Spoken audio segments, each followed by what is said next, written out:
گیل قصه.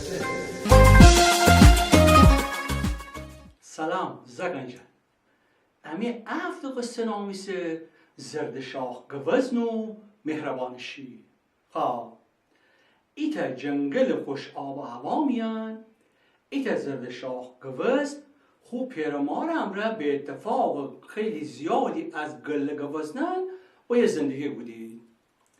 از جنگل خوش آب و هوا خیلی سبز و علف داشت. چون اشن تعداد زیاد بود همه سبزیان رو بخوردید، ناچار ببوسید بشید ایت جای خوش آب و هواتر.